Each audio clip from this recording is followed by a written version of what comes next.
Hi my family, ഇന്ന് ഒത്തിരി സന്തോഷമുള്ള ഒരു ദിവസമാണ് കേട്ടോ. ഞങ്ങളുടെ കുടുംബത്തിലൊരു അഡ്വക്കേറ്റ് വരാൻ പോവാണ് എന്ന് പറയാൻ കാരണം ഞങ്ങളിപ്പോൾ എൻറോൾമെൻറ്റിന് വേണ്ടിയിട്ട് ഹൈക്കോർട്ടിലേക്ക് പോവുകയാണ്. അത് കഴിഞ്ഞതിന് ശേഷം മാത്രമല്ലോ നമുക്ക് ഒഫീഷ്യലി പറയാൻ പറ്റത്തുള്ളൂ. മാളു നേടിയെടുത്ത ഈ വിജയത്തിൻ്റെ പിന്നിൽ ഒരുപാട് കഷ്ടപ്പാടും സഹനങ്ങളും ഒക്കെ ഒത്തിരി ഉണ്ട്. നമ്മുടെ ഫാമിലിയിൽ നിന്ന് ഒരുപാട് പേർക്ക് ആ ചടങ്ങ് കൂടണം എന്ന് ആഗ്രഹം ഉണ്ടായിരുന്നെങ്കിൽ പോലും ഹൈക്കോർട്ടിലെ നിയമം അനുസരിച്ച് 4 പേർക്ക് മാത്രമേ എൻട്രൻസ് ഉണ്ടായിരുന്നുള്ളൂ.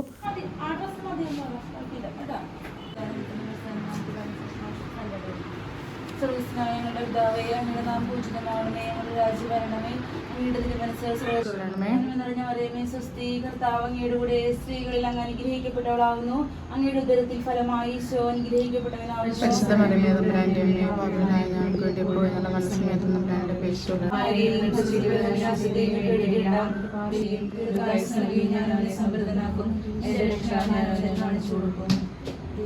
അങ്ങനെ പ്രാർത്ഥനയും കാര്യങ്ങളൊക്കെ കഴിഞ്ഞ് ഞങ്ങൾ നേരെ ഹൈക്കോർട്ടിലേക്ക് പോവാണ് കേട്ടോ. കുറച്ച് പേരൊക്കെ ഹൈക്കോർട്ടിലേക്ക് വരുന്നുണ്ടെങ്കിൽ 4 പേർക്ക് മാത്രമേ പറഞ്ഞ പോലെ ഉള്ളിൽ എൻട്രൻസ് ഉള്ളൂ. ബാക്കി എല്ലാവരും പുറത്ത് വെയിറ്റ് ചെയ്യുകയാണ് ചെയ്തത്. മാളുവിനെ ഇങ്ങനെ ഒരു വേഷത്തിൽ കാണാൻ ഒരുപാട് ആഗ്രഹിച്ചായിരുന്നു അവളുടെ അമ്മാവന്മാർ. പക്ഷെ അവർക്ക് 2 പേർക്കും ഇത് കാണാൻ പറ്റിയില്ല. അവർ ലീവിന് വന്ന സമയത്ത് കിട്ടിയ ഡേറ്റൊക്കെ പിന്നെ എക്സ്റ്റെൻഡ് ആയി പോവുകയാണ് ചെയ്തത്. എനിവേ, ബിഹാഫ് ഓഫ് ദം ഞാനത് അറ്റൻഡ് ചെയ്തു. അങ്ങനെ ഞങ്ങൾക്ക് പോകാനുള്ള ഊബറെത്തി. മാളുവിനൊപ്പം എൻറോൾമെൻറ്റിന് വേണ്ടി ഹൈക്കോർട്ടിനുള്ളിലേക്ക് കയറേണ്ട 3-4 പേര് ഒരുമിച്ചും ഞങ്ങളുടെ ആൻ്റപ്പനും പിള്ളേരെല്ലാവരും കൂടെ അടുത്ത ഊബറിന് പുറകെ പോന്നു.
എവിടെ ചെന്നാലും ചെടി കാണുമ്പോൾ വല്ലാത്തൊരു ടെൻഡൻസിയാണ്, എന്തിനോ വേണ്ടിയുള്ളൊരു ടെൻഡൻസി. പക്ഷേ ഇത് ഹൈക്കോർട്ടാണല്ലോ, മേത്ത് തുള വീഴണ്ട എന്ന് വിചാരിച്ചിട്ട് ഞാൻ സെൽഫ് കൺട്രോൾ ചെയ്തു.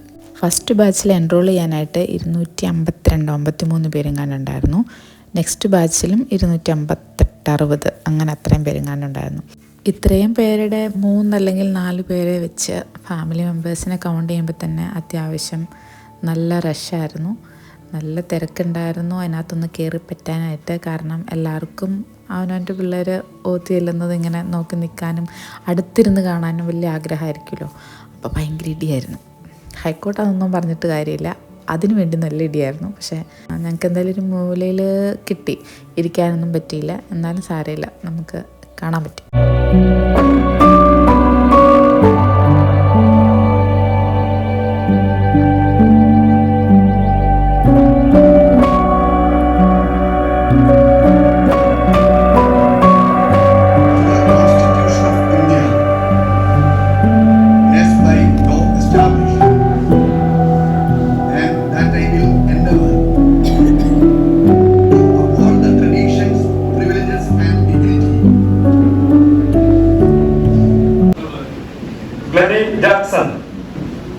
Glennie Jackson is enrolled. Yes, she is enrolled. Now she is an advocate. Advocate Glennie Jackson. ഒരു ഗുമ്മൊക്കെ ഉണ്ടല്ലോ കേൾക്കാനായിട്ട്. ഇതിൽ ഒത്തിരി അതിശയം തോന്നിയൊരു കാര്യം, ഒത്തിരി പ്രായമുള്ളവരും റിട്ടയർമെൻറ്റ് ലൈഫ് എൻജോയ് ചെയ്യുന്നവരും ഒക്കെ അവിടെ വന്ന് എൻറോൾമെൻറ്റ് ചെയ്യുന്നുണ്ടായിരുന്നു.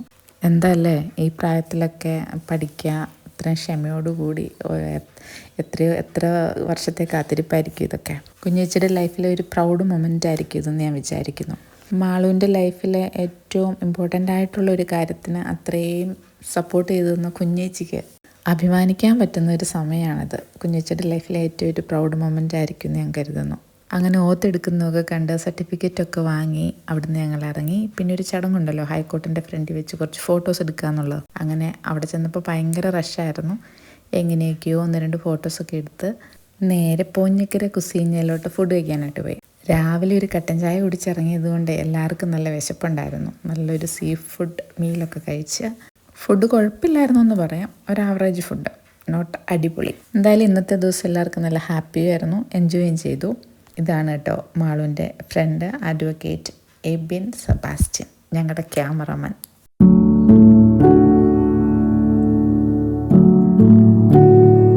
ആമീൻ തന്നെ കഴിച്ച് തീർത്തതിൻ്റെ അഭിമാനം കണ്ടോ ആ മുഖത്ത്. ഫുഡ് അത് ഞങ്ങൾക്കൊരു വീക്ക്നെസ് ആണ് ഗൈസ്.